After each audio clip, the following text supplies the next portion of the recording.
If you are late one more time, you will be fired. He was the hardest worker on that floor. Always the first one set up, never the last to leave. His numbers were the best on the floor every single month. If something needed doing, Ryan did it without being asked. He was quiet, serious, kept mostly to himself. The kind of man who carried a lot and showed none of it. But every single morning, Ryan was late. Not 5 minutes, sometimes 15, sometimes more. And nobody could figure out why, because nothing else about him made sense with it. You don't work that hard and not care about showing up on time unless something is stopping you. This particular morning, he was 17 minutes late. The warehouse floor went dead silent the moment he pushed through that door. Miss Carter was already waiting in the center of the aisle, arms crossed, eyes on the entrance. Done. If you walk through that door late one more time, you're fired. Do you understand me? Ryan stood completely still, head down, jaw tight, breathing hard, not from anger, from running. "I'm sorry," he said quietly. "It won't happen again." "That's what you said last week, Ryan, and the week before that." Her voice dropped, but it didn't soften. "This is your last warning. I mean it."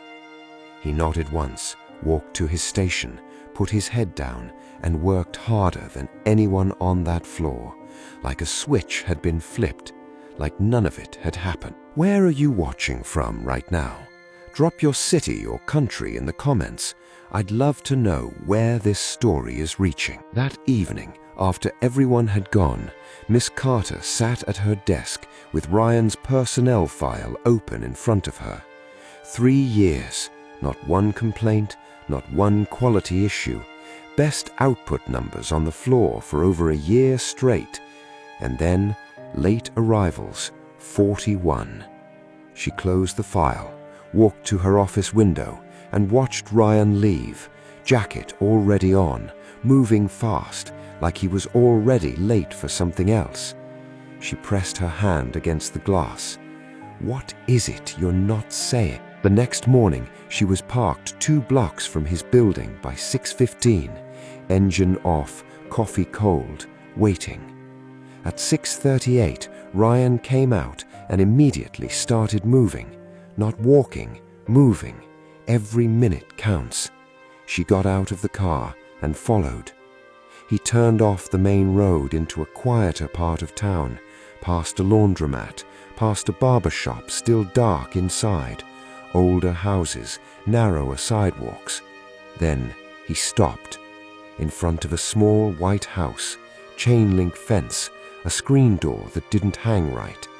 He paused on the front step, just a second, like he was taking one breath before going in, knocked twice soft, and used his key. Miss Carter crossed the street, moved along the side of the house, found a window, warm light behind thin curtains, and looked in.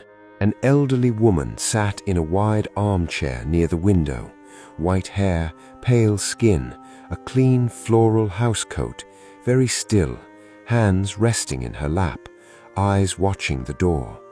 Ryan came in from the back, jacket off, sleeves already rolled. He moved through that small room like he knew every inch of it, because he did. He crouched in front of her, took her hands in both of his, and looked at her the way you look at someone when seeing them is the most important thing you've done all day. Her lips pressed together, the closest her body could manage to a smile. Ryan smiled back, a real one, the kind Miss Carter had never seen, not once in 3 years. "What time is it where you are right now? Morning, afternoon, or evening? Let me know in the comments." He came back with warm oatmeal and a glass of water, pulled a chair close, sat beside her, and fed her, spoon by spoon, talking softly the whole time, about the weather, a bird he'd seen on the way over, just talking, so she wouldn't feel alone while she ate. When she finished, he cleaned her hands, fixed her blanket across her lap, lined her medications on the side table in order, turned the TV on to her channel, checked both window locks, then came back and knelt in front of her one more time, took her hand, leaned forward, and rested his forehead gently against her knuckles, eyes closed, breathing slow, the way you rest when you haven't stopped in a very long time, and this is the only place where you finally can. Outside that window, Miss Carter had stopped breathing.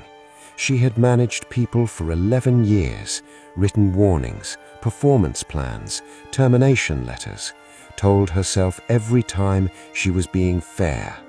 But standing there in the early morning cold, every one of those 41 warnings landed differently. Inside, Ryan checked his watch. That soft version of him began to close back up. He kissed Grandma Helen's forehead, long and slow. "I'll be back tonight. Don't try to get up alone. Promise me." A small sound that meant yes. "I love you, Grandma Helen." He stood, grabbed his jacket, and ran. Outside that window, Miss Carter didn't move for a long time. She thought about every warning, voice level, by the book, that same look on his face every time, head down, "I'm sorry, it won't happen again." And she had never once asked him why, not once in 3 years. "Sandra," she said her own name out loud. You never asked him. That afternoon, Ryan walked in at 8:09, braced himself the second he saw her. "Miss Carter, I know." "Miss Carter, my office, please." Her voice was different, quieter than she'd ever heard it. She closed the door, stood near the window, looked at him. "How long have you been taking care of her?" The silence that followed was the longest either of them had sat in. 4 years, he said, "since my mom passed." "Why didn't you tell me?" He let out a breath that had sit in his chest a long time. "I didn't want to be the guy with the excuse. I just wanted to do my job." She looked at him for a long moment. "You've been doing this completely alone." "Yeah," he said quietly, "just me." 3 days later, a knock at his door, before 7. He opened it, still pulling his jacket on, and stopped. Miss Carter was standing there. Jacket, jeans, no badge, 2 bags of groceries, a pharmacy bag, and a folded piece of paper. "This is a home care aide. She starts Monday, every weekday morning, 6 to 8:30, covered." "Miss Carter." "I should have asked you long ago, Ryan. That's on me." She handed him the bags. Ryan stood in that doorway, and for the first time in 4 years, he couldn't hold it together. His chin dropped, his eyes filled. He pressed the back of his mouth to his mouth, and Miss Carter let him. She didn't rush it, she didn't look away. She just stood there, finally understanding what it truly means to show up for another person.